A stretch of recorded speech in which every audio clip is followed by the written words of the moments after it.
सर्वात मोठी बातमी अतिवृष्टीच्या पार्श्वभूमीवर जाहीर झालेल्या मदतीवरून उद्धव ठाकरे यांनी सरकारवर जोरदार हल्लाबोल केला आहे। तुम्ही धार्मिक भावनेवर राजकारण करत आहात, लोकांचा जीव चालला आहे त्यावर काहीच करत नाहीत। विरोधी पक्षनेतेपद नसलं तरी शेतकऱ्यांच्या बांधावर अधिकारी आलाच पाहिजे। आम्ही शेतकऱ्यांसोबत आहोत, अधिकारी आला नाही तर शेतकऱ्यांचा आसूड काय असतो तो दाखवला पाहिजे। तुम्ही बाबोगिरी करू नका, शिवसेना पॅकेजवर लक्ष ठेवेल असं यावेळी उद्धव ठाकरे यांनी म्हटलं आहे। दरम्यान पुढे बोलताना ते म्हणाले की दिवाळीच्या आधी पॅकेज द्या, मी दिवाळीनंतर महाराष्ट्रात फिरणार, प्रत्येकाला पैसे मिळाले की नाही हे बघेल।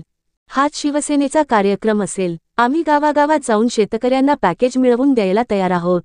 मला फक्त तुमचे आशीर्वाद हवेत। एकाने सांगितलं तुम्ही मुख्यमंत्री व्हा, मी म्हटलं मला फक्त आशीर्वाद द्या, मला मुख्यमंत्रीपदाची स्वप्न पडत नाहीत। पद नसताना शिवसेना तुमच्यासाठी रस्त्यावर उतरलीये। निवडणूक येईल आणि जाईल, पण जीव गेला तर मिळणार नाही। अस्मानी आणि सुलतानी संकट आलं आहे, अस्मानी संकट हातात नाही पण सुलतानी संकटाचा सामना करणं आपल्या हातात आहे। आपण या संकटाचा सामना करू असं यावेळी उद्धव ठाकरे यांनी म्हटलं आहे।